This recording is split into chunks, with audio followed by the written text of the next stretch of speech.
നമസ്കാരം. വടക്കാഞ്ചേരി ആസ്ഥാനമായുള്ള സ്മൃതി സാംസ്കാരിക പൈതൃക പഠനവേദിയുടെ ആഭിമുഖ്യത്തിലുള്ള പ്രതിഭാപരിചയം പരിപാടിയാണ് നിങ്ങൾ കാണാൻ പോകുന്നത്. ഇത്തവണ പ്രതിഭാപരിചയത്തിൽ ഡോക്ടർ പി സജീവ് കുമാറിനെയാണ് പരിചയപ്പെടുത്തുന്നത്. എല്ലാവർക്കും പ്രതിഭാപരിചയം പരിപാടിയിലേക്ക് സ്വാഗതം. കഥനം പെങ്ങുന്ന കണ്ണുകളുമായി എത്തുന്ന രോഗിയെ കരുണ പെയ്യുന്ന മിഴികളും ആശ്വാസത്തിൻ്റെ മൊഴികളും ആത്മവിശ്വാസം വീണ്ടെടുപ്പിക്കുന്ന ഭാവചലനങ്ങളുമായി സദാ കർമ്മനിരതനാകുന്ന ഡോക്ടർ സജീവ് കുമാറിൻ്റെ വാസഗൃഹം തൃശ്ശൂരിലെ പഴയകാല മുണ്ടത്തിക്കോട് പഞ്ചായത്തിൻ്റെ കിഴക്കൻ അതിർത്തിയായ അത്താണിയിലാണ്. പ്രതിബദ്ധതയുള്ള ഒരു ഡോക്ടറായി ആതുരസേവന രംഗത്ത് സ്വയം സമർപ്പിതനാകുന്ന ഡോക്ടർ സജീവ് കുമാർ ദിനാന്ത്യത്തിലെ വിശ്രമവേളകളിൽ അക്ഷരങ്ങളുടെ തോഴനായി ആത്മാനന്ദം കണ്ടെത്തുകയും അതുവഴി കൈരളിക്ക് സാഹിത്യ സേവനം നടത്തുകയും ചെയ്യുന്നു. അതോടൊപ്പം ആരോഗ്യ വൈജ്ഞാനിക പുസ്തകങ്ങളുടെ രചന നടത്തിക്കൊണ്ട് തൻ്റെ കർമ്മഭൂമിയായ ആരോഗ്യരംഗത്തിനും അധിക സേവനം ചെയ്യുന്നു. കഥകൾ, കവിതകൾ, നോവലുകൾ, അനുഭവക്കുറിപ്പുകൾ എന്നീ സാഹിത്യ ശാഖകളിലെയും ആരോഗ്യ വൈജ്ഞാനിക മേഖലയിലെ പുസ്തകങ്ങൾ ഉൾപ്പെടെ 13 പുസ്തകങ്ങളുടെ രചനയാണ് ഇതിനോടകം ഡോക്ടർ സജീവ് കുമാർ നടത്തിയിട്ടുള്ളത്. IAS കവികളും നോവലിസ്റ്റുകളും ഉണ്ടായിട്ടുണ്ട്. നോവലുകളും കവിതകളും എഴുതുന്ന പ്രശസ്തരായ വക്കീലന്മാരും ഉണ്ടായിട്ടുണ്ട്. ഡോക്ടർമാർക്കിടയിൽ സാഹിത്യകാരന്മാരുണ്ടായിട്ടുണ്ടെങ്കിലും അത് അപൂർവങ്ങളിൽ അപൂർവം മാത്രമാണ്. ഡോക്ടർ സജീവ് കുമാർ ഇപ്പോൾ വസിക്കുന്ന മുൻകാല മുണ്ടത്തിക്കോട് പഞ്ചായത്തിന് ഒരു സാംസ്കാരിക ചരിത്രമുണ്ട്. കേരള കലാമണ്ഡലത്തിൻ്റെ ആസ്ഥാനം ഒരു ചെറിയ കാലഘട്ടത്തിൽ സ്ഥിതി ചെയ്തിരുന്നത് പഴയകാല മുണ്ടത്തിക്കോട് പഞ്ചായത്തിലെ അമ്പലപുരത്തായിരുന്നു എന്നത് സാംസ്കാരിക കേരളത്തിൻ്റെ ചരിത്രത്തിൽ അടയാളപ്പെട്ട് കിടക്കുന്നു. സമകാലികമായി കഥകളും കവിതകളും നോവലുകളും എഴുതുന്നവർ ഈ പ്രദേശങ്ങളിലൊക്കെയുണ്ട്. ലേഖനങ്ങൾ, യാത്രാനുഭവം, താരാട്ടുപാട്ടുകൾ, സ്ത്രീപക്ഷ ചിന്തകൾ എന്നീ സാഹിത്യശാഖകളിലായി 8 രചനകൾ നടത്തിയ ജ്യോതിർമയി ഈ പ്രദേശത്തുകാരിയായിരുന്നു. കഥകൾ, കവിതകൾ, ലേഖനം, ജീവചരിത്രം എന്നീ സാഹിത്യശാഖകളിലായി 6 രചനകൾ നടത്തിയ ശ്രീദേവി അമ്പലപുരം സാഹിത്യരംഗത്ത് സജീവമാണ്. 4 കവിതാ സമാഹാരങ്ങളുടെ സൃഷ്ടികർത്താവാണ് ഈ സുമതിക്കുട്ടി.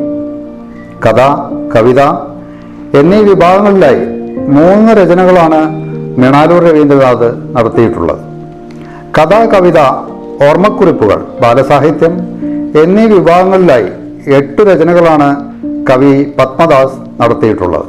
2 കവിതാ സമാഹാരങ്ങളുടെ രചയിതാവായ സിൽക്ക് നഗർ കൃഷ്ണൻകുട്ടിയും 4 കവിതാ സമാഹാരങ്ങൾ പുറത്തിറക്കിയ PG പുതുരുത്തിയും 2 നോവലുകൾ രചിച്ച വിശ്വംഭരൻ മുണ്ടത്തിക്കോടും, ഒരു പുസ്തകം പ്രസിദ്ധീകരിച്ച ഡോക്ടർ ജ്യോതിയും, ഒരു കവിതാ സമാഹാരം പുറത്തിറക്കിയ പ്രഭിത പ്രകാശും ഈ പ്രദേശത്തെ അക്ഷര വെളിച്ചങ്ങളാണ്.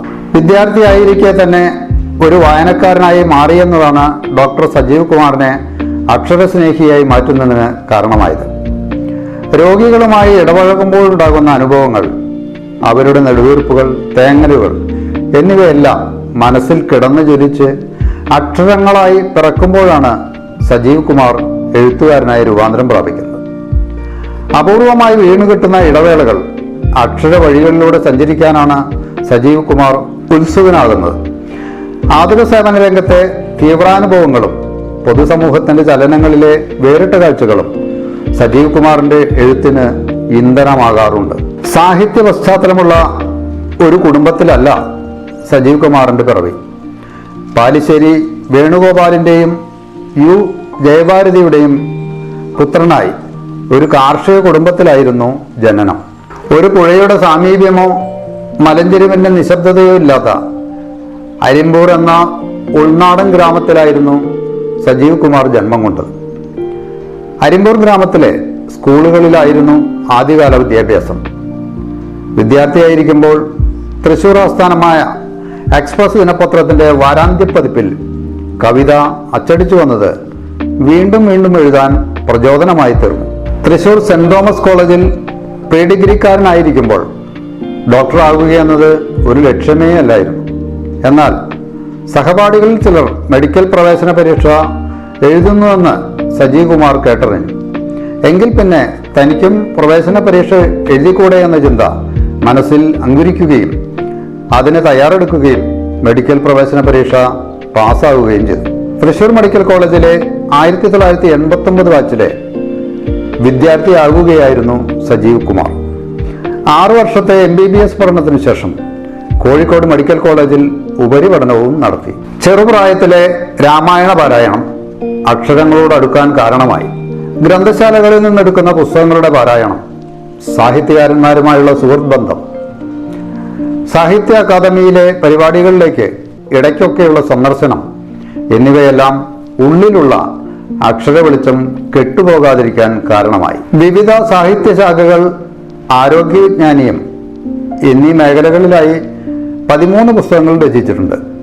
ഉള്ളിലേക്ക് വലിഞ്ഞ നാക്ക്, ജാതിക്കൊയ്ത്ത്, ഡോക്ടറുടെ അനുഭവക്കുറിപ്പുകൾ, എല്ലാം കാണുന്ന ചുമരുകൾ, ലോകത്തിലേക്ക് പ്രക്ഷേപണം ചെയ്യപ്പെടാത്തത്, കോപ്പൻഹാഗനും മഹാഗണി മരങ്ങളും, ചോർന്നൊലിക്കുന്ന കുട, ചികിത്സാമുറി കടന്ന് ജീവിത വഴികളിലേക്ക്, അജ്ഞാത ദ്വീപുകൾ, അറിയാം എന്താണ് ആരോഗ്യമെന്ന്, സമയത്തിൻ്റെ അടയാളങ്ങൾ, മറുകടയാളം, മഹാമാരിയും മക്കൊണ്ടയും എന്നിവയാണ് സജീവ് കുമാർ രചിച്ച പുസ്തകങ്ങൾ. ഇതിൽ 3 നോവലുകളും 5 കവിതകളും 2 അനുഭവക്കുറിപ്പുകളും 1 ആരോഗ്യ വിജ്ഞാനീയവുമാണ്. എല്ലാം കാണുന്ന ചുമരുകൾ എന്ന പുസ്തകത്തിൻ്റെ ഇംഗ്ലീഷ് പരിഭാഷയും പുറത്തിറങ്ങിയിട്ടുണ്ട്. കോപ്പൻഹാഗനും മഹാഗണി മരങ്ങളും എന്ന കൃതിക്ക് കോഴിക്കോട് ബഷീർ സ്മാരക പുരസ്കാരവും ലഭിച്ചിട്ടുണ്ട്. മലയാളത്തിലെ ജീവിച്ചിരിക്കുന്നവരും മരിച്ചവരുമായ 10 എഴുത്തുകാരെയും അവരുടെ ഭവനങ്ങളെയും കുറിച്ചുള്ള ഈടുറ്റ 10 ലേഖനങ്ങൾ സജീവ് കുമാർ വിവിധ പ്രസിദ്ധീകരണങ്ങളിൽ എഴുതിയിട്ടുണ്ട്. 2002 പുറത്തിറങ്ങിയ മധുരം സൗമ്യം ദീപ്തം എന്ന ആൽബത്തിനു വേണ്ടി വരികൾ എഴുതിയത് ഡോക്ടർ സജീവ് കുമാർ ആയിരുന്നു. സംഗീതം വിദ്യാധരൻ മാസ്റ്ററും ഗായകൻ മധു ബാലകൃഷ്ണനുമായിരുന്നു. 2018 പ്രളയം എന്ന ആൽബത്തിൻ്റെ രചനയും സജീവ് കുമാറിൻ്റേതാണ്. സംഗീതം റിജോഷ് ആലുവയും ആലാപനം പ്രണവം ശശിയുമായിരുന്നു. 2020 ഓണപ്പൂവിളി എന്ന ആൽബത്തിനു വേണ്ടിയും സജീവ് കുമാർ വരികൾ എഴുതി. സംഗീതം റിജോഷ് ആലുവയായിരുന്നു. 2021 പുറത്തിറങ്ങിയ വിഷുശ്രുതിയുടെ രചന മാത്രമല്ല ആൽബത്തിലെ അഭിനേതാവും സജീവ് കുമാർ ആയിരുന്നു. 2022 ചിങ്ങനിലാവ് എന്ന ആൽബത്തിന്റെ രചന നടത്തി. സംഗീതം റിജോഷ് ആലുവയും ആലാപനം മഹാദേവനുമായിരുന്നു. 2023 മച്ചാട് മാമാങ്കപ്പെരുമ എന്ന ആൽബത്തിനും വരികൾ എഴുതി. എക്സ്പ്രസ്, വീക്ഷണം, ജനയുഗം, കലാകൗമുദി, മാധ്യമം, കേരളകൗമുദി എന്നീ വാരാന്ത പതിപ്പുകളിൽ കഥയും കവിതയും പ്രസിദ്ധീകരിച്ചിട്ടുണ്ട്.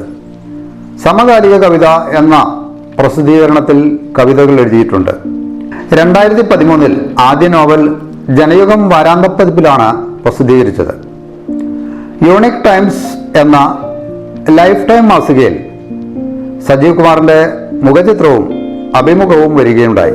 C Radhakrishnan, Mullanezhi, MT Vasudevan Nair, KG Sankarappilla, TD Ramakrishnan, C Ravunni, K Aravindakshan, Kureeppuzha Sreekumar, Neelan, P Mohanan, P Sreedharan, MP Surendran എന്നീ എഴുത്തുകാരുമായി സുഹൃത്ത് ബന്ധങ്ങളുണ്ടായിരുന്നു. രോഗികൾക്കൊപ്പം കൂടുതൽ സമയം ചെലവഴിക്കുന്ന അനന്തമായ ക്ഷമാശീലമുള്ള ഡോക്ടറാണ് സജീവ് കുമാർ.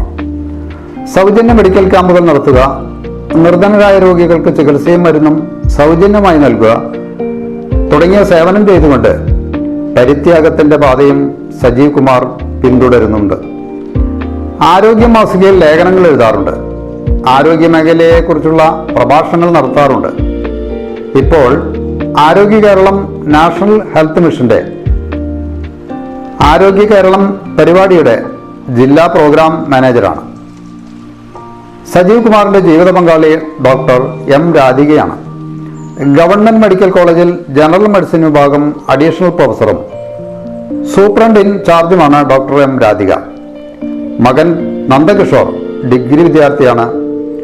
മറ്റൊരു മകൻ സൂര്യപ്രതാപ് 8ാം ക്ലാസ് വിദ്യാർത്ഥിയാണ്.